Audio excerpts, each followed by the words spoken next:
Hey everybody, it's about that time to get started with our webinar. Thanks for joining us. Today we're going to be talking about how to improve your memory. I know we've got it titled on the slide as maximizing your memory, but same idea. We're going to work on different techniques that can help you in situations where you might need to actually memorize information. So thanks for joining us. I think you'll find this very helpful. My name is Paul Nowak. I'm the founder and CEO here at Iris Reading. And we've been experimenting with these live streams because we wanted to see how the kind of feedback we get. We're live streaming on multiple platforms right now, including YouTube and such. And by the way, if you aren't already subscribed, make sure that you subscribe to us on YouTube. You can also connect with me on LinkedIn, Instagram, and so on. But let's get right into the information. So as far as the work that we do, if you're not already familiar, we teach study skills at the corporate level and also at the university level. And as far as reading goes, we want to be as efficient as possible with our speed, our comprehension, and our retention. And to me, being a decent reader or an above average reader kind of falls under the category of, I would say, productivity. The more efficient you can read, the more productive you are as a reader or as a student or as a business professional. I don't know about you, but a lot of people have a stack of books that they've been wanting to read that they just haven't gotten around to because they're busy with other things, work, school, family life, things like that. So, and by the way, the work that we do is not just in this kind of virtual format. We do workshops in person as well. We do a lot of corporate training. It's about half of the work we do. Also, we work at the university level, even the high school level. So if you want to invite us to your company or school, feel free to reach out. My email, by the way, is just paul@irisreading.com. So paul@irisreading.com if you want to help organize something at your school, company, or organization. Now, in our other sessions, what we've covered is this IRIS method, which is an acronym for how you would approach information. And that starts with an inspection. So when I say inspect, I mean getting familiar with something before you actually read it. And that would be, okay, let's say you're reading a chapter in a book like this, or it could be a textbook chapter. You start by the introduction. You might read the headings and subheadings. You look at your conclusion. And once you get familiar with your text, then you can go back to the beginning and start reading it for detail. Most people don't do this. Most people start on page 1, chapter 1, and they just read in a linear manner as if there's some unspoken rule that you must read from beginning to end. I do understand if you're reading fiction and you don't want to mess up and spoil the ending, then fine. But when you're reading informational material, it's usually a bad idea to just start from the beginning and have no clue where you're going. So although this is very straightforward advice, most people don't take it or they don't think about doing it. It's always a good idea to look ahead. You can kind of think of this first step as the reading equivalent of stretching or warming up. That's what you would do if you were working out or playing a sport. But when you're reading, you want to do something similar, get like a mental warm up. Let me see what am I getting myself into here? Now, if you do that and you have a broad idea of what's going to be covered, now when you start reading it, it's going to be a little easier to comprehend. It's going to be easier for you to read a little faster. So that helps. Now, when you're done reading, what do? Most people are like, okay, I'm done reading, next chapter, or they're done reading and they just close their book. There's something quick you can do that enhances your retention of the material, and that is to inquire about what you just read. When I say inquire, I mean ask questions. They can be very basic questions like, what are the biggest takeaways? Or they can be more specific questions like, what's going to be on the test? Or what do I need to memorize? And of course, that leads us to this final step in this IRIS method, which is store. How am I going to store and memorize this information if I need to? These steps are not all required when you're reading, because sometimes you're reading things like the news. When I'm reading the news, I'll inspect, get familiar with the article, and then I'll read it. But sometimes I just inspect because maybe I inspect the information, I get the gist of it, and I realize, you know what, this is not worth my time. This was in the news all day yesterday, and I've already read several articles on this. This is not going to give me much more new information. So I might decide at that point, not worth my time. But if I decide it's worth my time and I read the information, whether it's a news article, a blog post, a chapter in a book like this, or something more technical, a journal article or a textbook, it gives me a little bit of an edge by doing this first. Now I'll understand all this information much better. I can ask questions at the end. That's also why questions are typically at the end of a chapter. We've all done that in high school where the teacher says, read chapter 4 for homework, and then don't forget to do the questions at the end of the chapter for homework. So questions help focus the mind.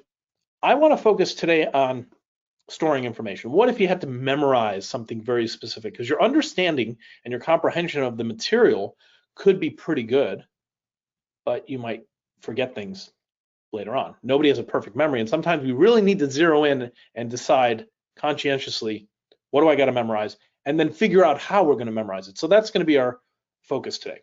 So first things first, I want to emphasize something we all know. Repetition helps you remember things.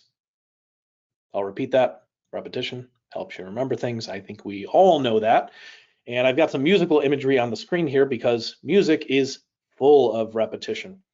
And actually, there's songs I could put on right now that you haven't heard in years, and you know the lyrics to the song, right? Even if those songs, maybe you don't even like those songs. There are songs from the 90s, boy band songs from the 90s, that I unfortunately have memorized in my head. I don't want to have them memorized, but they were played so often that of course you end up memorizing them. Okay, so you can memorize things that you don't even like. I'm thinking Baby Shark. That's another song that I have memorized. I don't want to have it memorized, but it's in my head. So repetition, there's other things in music that repeat, right? The beats, the melody repeats, the chorus repeats. All of these things help to make something more memorable. Now, when we're reading, we need repetitions as well, but we don't want to read this chapter 10 times for the sake of repetition. We need to get repetitions in another way. How do we do that? Well, we can follow this process. That's one repetition right there. When you inspect, you get familiar with your chapter, all you're really doing is like flipping through, looking at the headings and subheadings, the boldface words. You're reading your intro, your conclusion, and that's one initial repetition. Your second repetition or exposure to the information would be when you start reading it. Actually, you could get even more repetitions in this process if you're going to take notes. Taking notes is a form of repetition. By the way, if you are interested in the topic of note-taking, we have a really good course that goes into a lot of depth on our website. If you go to irisreading.com, there is an effective note-taking course that you can find there. Anyway, so if you take some notes during this process, that helps. You inquire, you store. How are we going to store? Let's talk about how your memory works and some things that actually affect your ability to remember things. You could think of them as memory principles or memory influencers, things like that. So what are those things? We know repetition is one, but there's also something called visualization. Psychologists sometimes refer to this as your mind's eye. This is just your ability to see something that isn't necessarily there. So for example, if I ask you to picture in your mind a cup of coffee, it's very easy to picture that, right? You might picture a mug of coffee, or I mean a Starbucks cup of coffee. I have multiple cups of coffee here, by the way. So your mind's eye is the reason why I have this creepy image of a brain with an eyeball on it. But it's just your ability and your ability to see things that aren't there. Doesn't mean you're schizophrenic or anything like that. That's a whole separate kind of thing. But we can visualize things, right? I could picture what like my mom or dad looks like. You could picture what a close friend or a family member looks like. It's easy to visualize those things in your mind. So this is the reason why we forget someone's name, but you remember their face, right? This ever happened to you where sometimes you can immediately forget someone's name after they've told you like a few seconds ago? By the way, my name's Paul. You may have forgotten my name, even though I mentioned it at the beginning, and that's okay. I'm not going to take offense to that. People forget names all the time, but you're more likely to remember someone's face. Isn't that true? So, and by the way, this is not always a memory problem. This is sometimes an attention issue. If I wasn't paying attention when somebody told me their name, then of course I'm going to forget the name, even though the reality is I never really received the information to begin with. So visual recall is always better than verbal recall. That's why companies will have logos and other types of visuals associated with their brand. Now think about your short-term and your long-term memory. Like for example, let's say you got to go to the grocery store. How many items does it take before you make a list? Now, for me, my breaking point is like, I don't know, 4 or 5. You can let me know in the comments below what your breaking point is. But for me, grocery list, after about 4 or 5 items, I'm like, you know what, I better write this down. I don't write it down, I just take a note in my phone. But at what point would you decide I got to make a list? For a lot of people, it's like 4 or 5, 5 or 6. Now, if you really don't trust your memory, it might be like 3 or 4. But there's some research into this type of question. The question of where does your short-term memory hit a wall? And they find that it's around 7. There's something called Miller's magic number, which is 7. And it's named after this guy, George Miller, who I believe he was a professor out of Princeton University. He was a cognitive psychologist, and he was doing research on short-term and long-term memory. And his research is partially the reason why phone numbers are 7 digits to begin with, if you strip out the area code. So if we know our memory is like, okay, we can remember about 7 things, we want to expand that short-term memory. And actually, we want to take short-term memories and convert them to long-term memories. That's the goal of learning, right? Like when I read something, I temporarily have it in my short-term memory. I could forget this an hour from now, right? And that's happened to all of us. So we want to go beyond 7, and we want to be able to find ways to convert short to long-term memory. But take a look at these 10 digits here. You know, we have a 3, a 1, a 2, a 6, a 7, a 9, a 4, a 0, 5, and 3. If you look at that long enough, I mean, if you had to memorize it, I mean, you could write it down a bunch of times, you could stare at it for a while, or you could just repeat it to yourself a bunch of times. Now, but 10, because it's more than 7 digits, is challenging for most people to remember. If you could remember all 10 digits, I'd be pretty impressed. You might remember some of them, you might get 1 or 2 wrong. But the fact is, if you did get enough repetition, you could remember all 10 digits. But what if I gave you this number? Also 10 digits. I think all of us would agree. This number on the bottom here is easier to remember than the top one. And also, here's another version of it. If you notice that these numbers are all the same, right? Just the format is different. Actually, the one at the top to me looks the most difficult if I had to memorize it. 3,126,794,053. If I had to repeat it a bunch of times, that's a mouthful. 3,126,794,053. Or we can go 312, 679, 4053. The bottom is easier because it's broken up into parts, and also because it looks like a phone number. Chunking is what's going on here, and association. Association, we associate this to a phone number. Or chunking, it's broken up into parts, right? Into 3 chunks.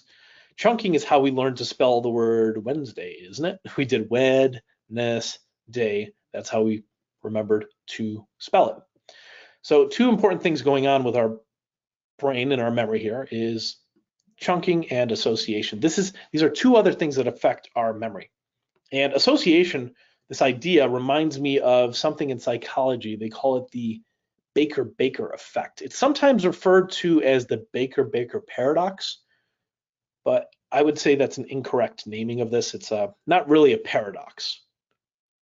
Researchers know why it happens. So let me explain what happens in this study. So they've done the study many times. They always get the same result.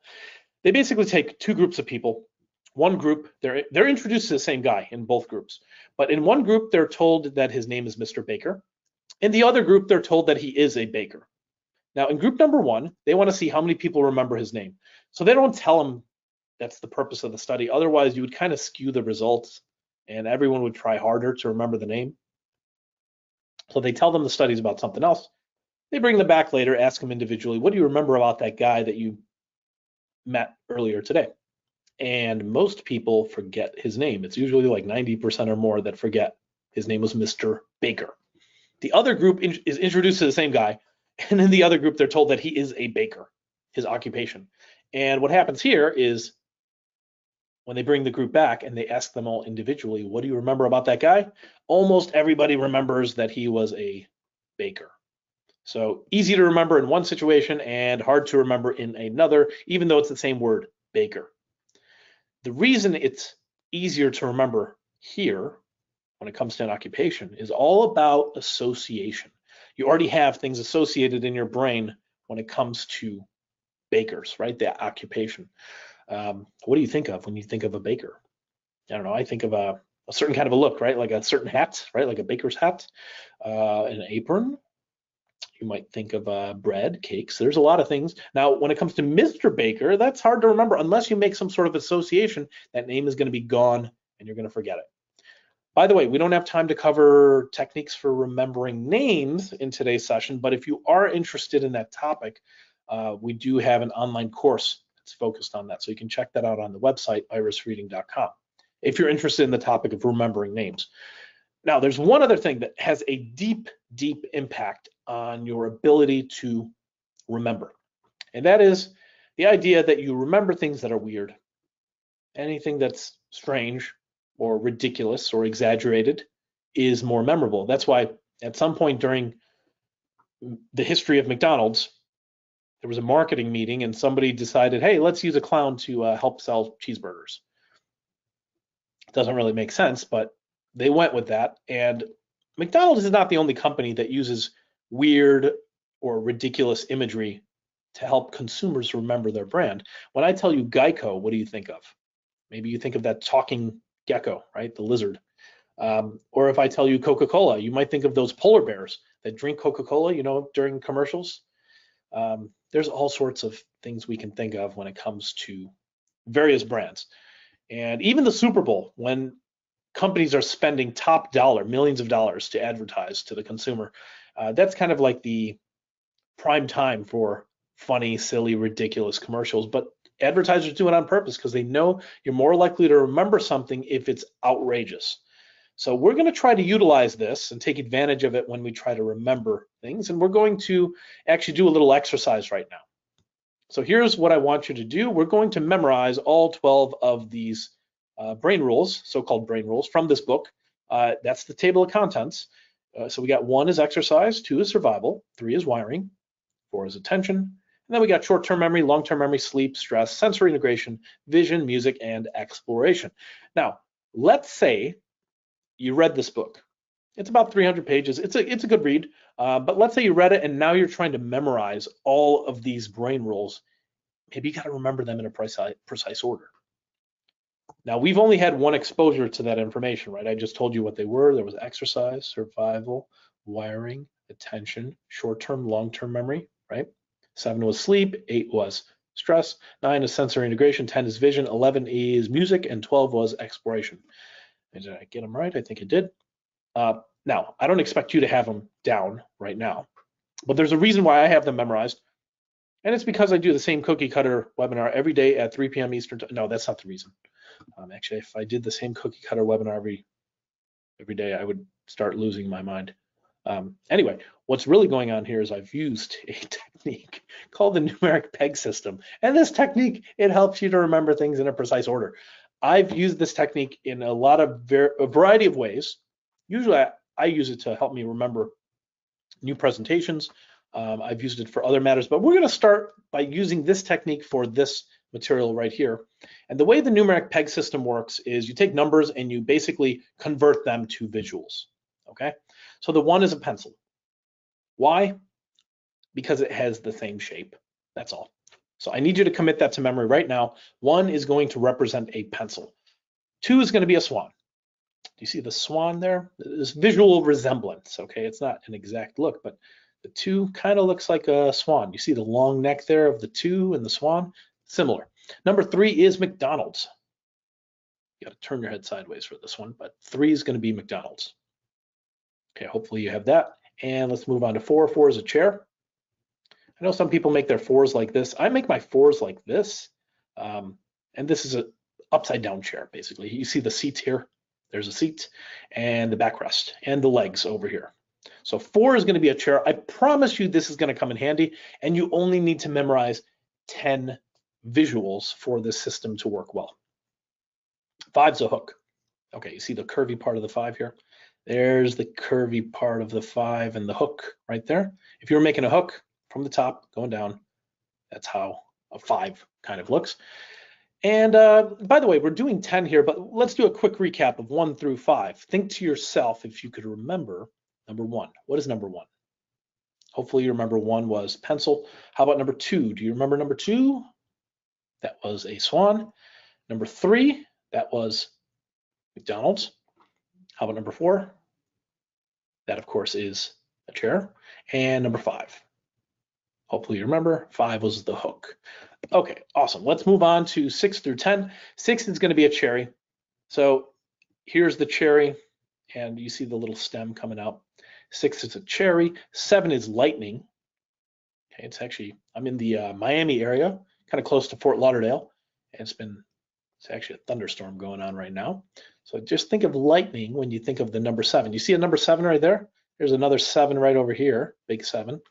7's lightning.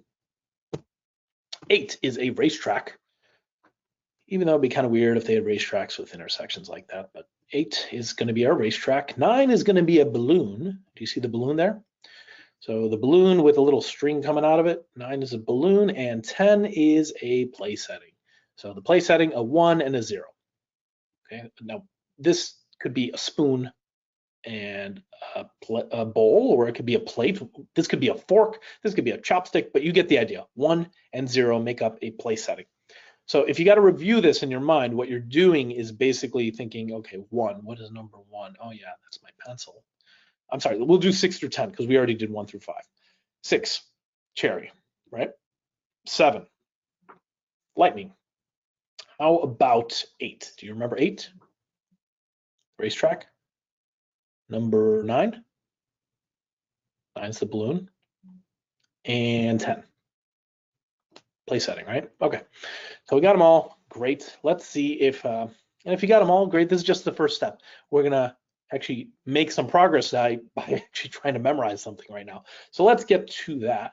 And the way we're going to do this is I'm going to, give me a second here. I'm going to ask you to memorize all 12 of these brain rules. And the way it's going to work is you got to come up with visuals for each one. So I'm just going to run you through the visuals that I came up with. Hopefully, what I'd like you to do is just picture in your mind, like, what would that actually look like if I was trying to visualize that? So for number 1, we got to remember exercise, right? That's chapter number 1 in the table of contents. That is brain rule number 1, exercise. So I want you to imagine for exercise, you sign up for a brand new gym that opens up in your neighborhood. And at this gym, you notice something a little weird. Everybody's working out with pencils instead of normal like barbells. Okay, so there's somebody on the bench press with a pencil. There's someone doing curls with a pencil. Someone, as you see here, doing like the shoulder press with a pencil. So just picture that for number 1, people working out with pencils. And I know it makes no sense, but we're doing this on purpose. We want imagery that doesn't make sense. Number 2 is survival, and we got to associate that with a swan. So imagine a swan that is struggling for survival in that it's drowning. So the swan is drowning, it doesn't know how to swim. And just go with this image. I know swan should have a default setting of knowing how to swim, not this one. It's drowning, maybe you feel bad for it. You jump into the lake, you got to save this poor swan. And it's struggling for survival. 2 is survival. 3 is wiring. I want you to imagine, because 3 is McDonald's. You go to McDonald's, you order maybe a Big Mac, you bite into it, and there's a piece of barbed wire in your Big Mac. Imagine how disgusting and painful that would be. Imagine how angry you'd be. And I'm asking you to imagine your emotions here because your emotions play a part in how you remember things too. Isn't it true that people that go through traumatic experiences, they remember a lot of detail about those experiences because traumatic experiences, by their definition, are full of emotion, and emotions do play a part in how you remember things. So when you're doing this on your own, you want to include your emotions. I know I'm giving you some negative emotions here with pain, disgust, and anger, but those could be positive emotions. They could be something really funny or ridiculous, something silly, something that makes you really happy. So try to utilize that when you're doing this yourself. For attention, which is number 4, we got to associate that to a chair because the number 4 is a chair. So I want you to picture a chair that helps you pay attention. You see this chair right here? See the little hands? Those hands, they help you pay attention by when you're not paying attention, let's say during a webinar, maybe you're in another tab checking your email. If you're not paying attention, these little hands will kind of tap you on the shoulder like, hey, pay attention. Very, very, picture the creepy chair. okay, for remembering attention. 5 is short-term memory. We got to associate that with a hook because the number 5 is associated to a hook. So how are we going to do this? Well, if you look ahead, number 6 is long-term memory. 5 was short-term memory. I just got to distinguish between short and long, and I'll remember the whole memory thing. So I want you to picture for 5, hook. Hook reminds me of pirates. Picture some very short pirates, really short pirates, like a bunch of baby or toddler pirates, but a bunch of them. Like on a beach, there's like 20 short baby pirates, and they all have this one's got a peg leg apparently. They're all carrying shovels. They're digging for their buried treasure, and they can't remember where they buried it because they have short-term memory problems. So notice how I'm really doubling up on the whole short thing because I really want to remember 5, the hook, is short-term memory. Now, if you had to backtrack and remember, you'd be like, okay, 1, what was that? Oh yeah, 1 was pencil. Oh yeah, that reminds me of exercise, people working out with pencils. Number 2, the swan, what's that remind you of? If you're thinking survival, very good, because you're thinking of the swan struggling for survival. If you think about 3, that's wiring, isn't it? 3 is McDonald's, the Big Mac with the barbed wire in it. That's how we remember that. 4 is attention, right? Because we remember the chair with the hands that help you pay attention. 5 was the hook, and that reminds us of short-term memory. So you get the idea of how and why this would actually work. Let's move on to 6 through 10. 6 is long-term memory. Picture a cherry, that's number 6, cherry, with a ridiculously long stem. Okay, you see this cherry with the long stem? Imagine how confused you would be if you saw a cherry with a really long stem. 7, sleep. Okay, the number 7 is a lightning bolt, and let's go with this. We'll imagine you get an alarm clock that has a special feature. You know that snooze button? When you hit snooze, you get struck by lightning. Okay, you get zapped, and it's to disincentivize you from hitting snooze too often. So that's all related to sleep, and I got to associate lightning, which is 7, and that's how we're going to remember 7. 7 is sleep. 8 is stress. Okay, well, remember I told you they'd never make racetracks with intersections like this. Imagine they did. And every time those race car drivers are going across the intersection, they are a little worried and stressed that they might crash. Okay, so number 8 is stress. 9 is sensory integration. Now, this might come across as a little bit of a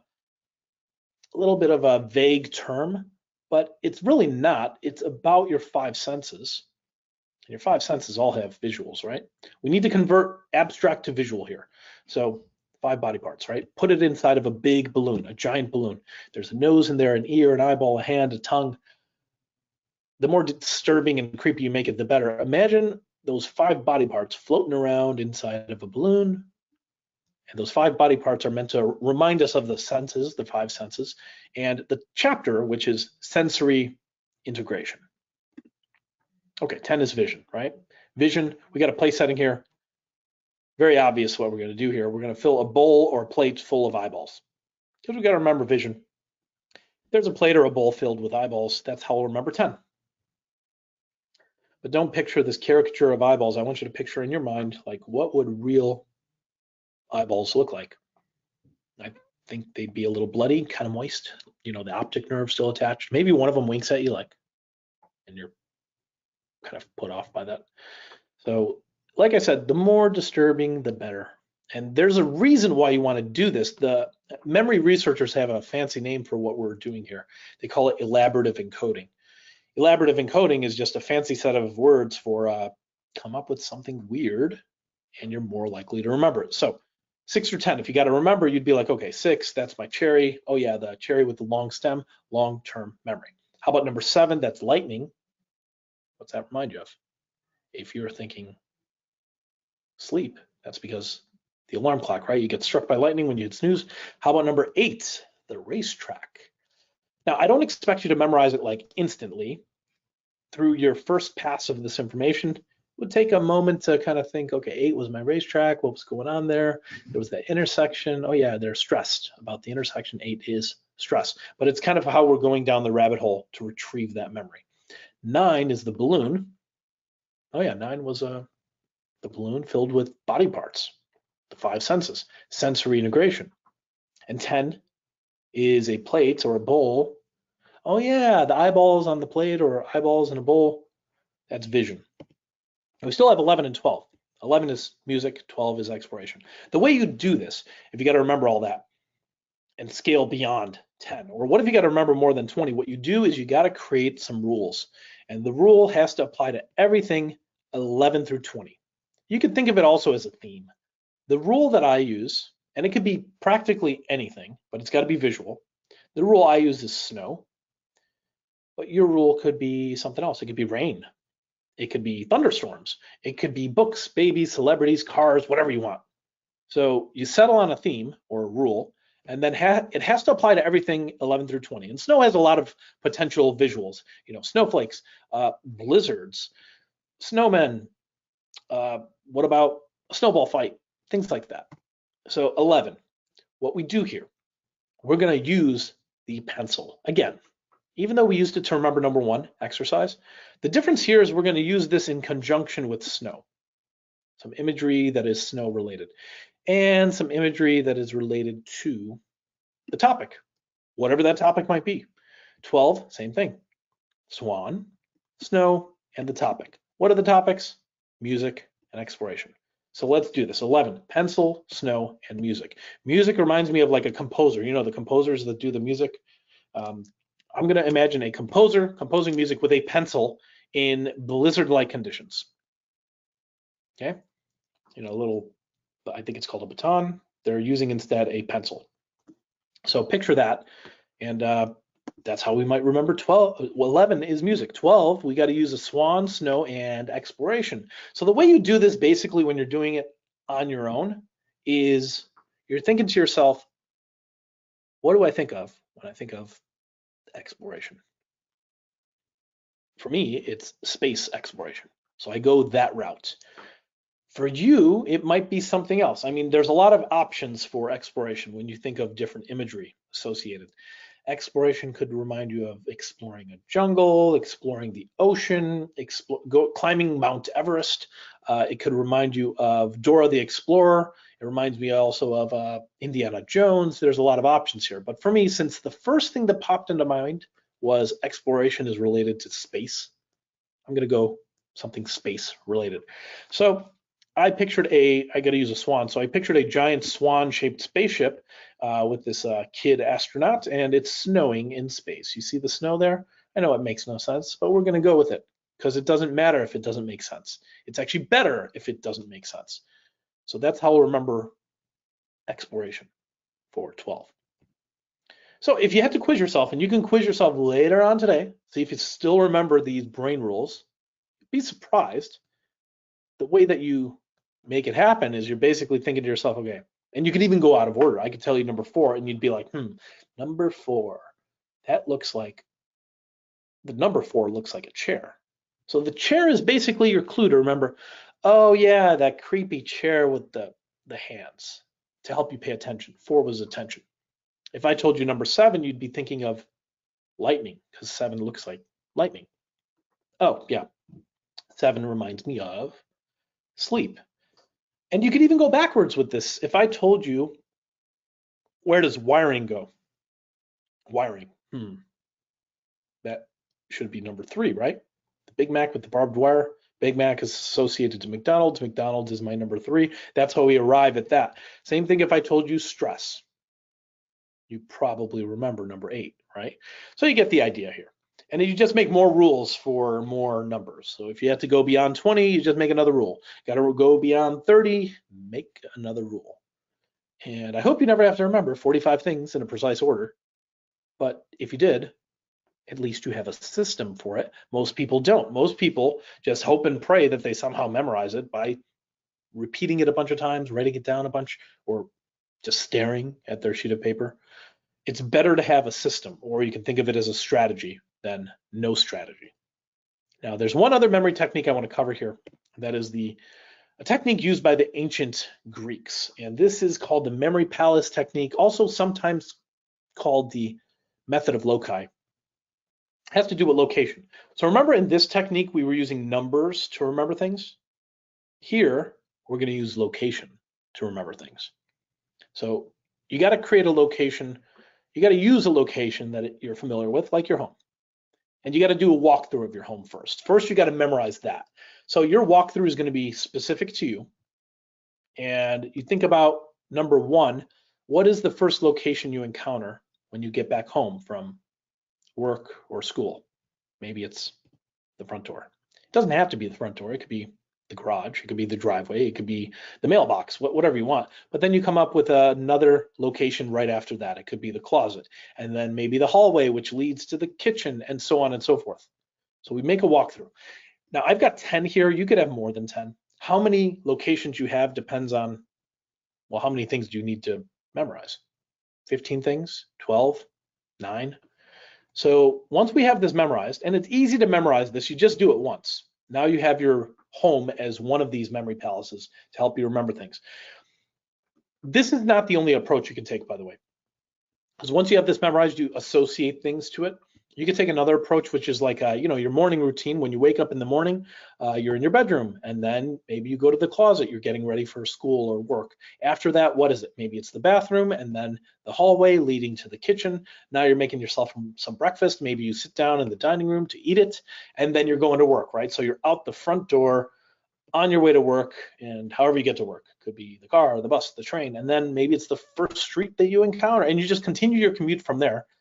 Maybe now you're at work or school, and that's how you might memorize something. And here's an example. Let's say you got to remember something in the technology realm, and the memory palace is your home. Let's say these are first 5 locations. Let's say these are the first 5 things you got to memorize right here. Apple, Amazon, Facebook, Twitter, Netflix, and maybe there's 10 more or 20 more. How are we going to remember that Apple is number 1? And by the way, this is an arbitrary list that I made up, but let's just say for the sake of something practical, what if it was like the top 10 largest tech companies in the world? Okay, well, we need to find ways to memorize these things. So Apple's number 1. We need images for Apple. We got that, right? We could use actual apples, or we could use one of the many products that Apple sells. I would picture the ghost of Steve Jobs coming out of my mailbox as I open it. For Amazon, we picture something Amazon related with the front door. Maybe a giant box from Amazon. Maybe it's Jeff Bezos from Amazon delivering you a box. For number 3, we picture something Facebook related. Maybe it's Mark Zuckerberg and he's sitting on your stairway. For Twitter, maybe it's blue birds in your living room, and so on and so forth. You get the idea. But the way that you remember things when it comes to details, this is where the system has a little bit of an edge over the previous technique. And what you're doing with details is basically, if you have to remember 3 details about Twitter, you're going to visualize each detail in some way, but you're going to visually place that detail in a part of the living room. So if I got 3 details, I'm using 3 locations or 3 objects in my living room. Maybe I'll use the couch, the coffee table, and the TV. Same thing if we were on number 6 and that happened to be the kitchen. There's a whole bunch of areas in the kitchen that you can utilize, right? You can use your fridge, the countertop, the sink, the cabinets, right? The dishwashing machine, the oven, the microwave, and you can keep going, right? So the other benefit here is that you can also use multiple memory palaces. Your home is just one. You could use where you go to school or where you went to school. You can use your workplace. You can use grandma's place, your cousin's place. The possibilities are endless. There's a lot of locations you are familiar with. And that comes in handy because sometimes we got to remember a bunch of stuff. I'll give you an example of, well, if you're a student and you got finals week, that's the 1 week where you have to remember a bunch of different things for a bunch of different classes. That's where it makes sense to say, okay, that thing I got to remember for history class, I'm going to use my home for that. And the details I got to remember for my anatomy class, maybe I'm going to use my friend's place for that. So it gives you options. That's all part of the storage stuff. There's a lot of other memory techniques. Actually, if you are interested in the topic of memory and you want to dive deeper on that, you can check out some of our advanced courses, which dive deeper into the topics of speed reading, comprehension, memory. We also have a course on note-taking and personal productivity. If you go to the website, you see irisreading.com/courses. You can sign up for any of those. They go into a lot more detail than this session, and just use the code Paul, and that'll give you an extra 30% off any of those courses. So wanted to cover all these strategies and also remind you that we will be doing more live streams on YouTube, and you can check out the not just live streams, but videos that we post. If you subscribe, we're at Iris Reading on YouTube, or if you're already here right now, just click below. That's where you can find the subscribe button, and you'll get updates on that. If you are interested in connecting on LinkedIn or Instagram or by email, if you have questions that come up in the future, feel free to shoot me an email. I hope you found today's session helpful. And like I said, if you have questions, feel free to keep in touch. I hope you found the session helpful, and have a great rest of the week. Take care.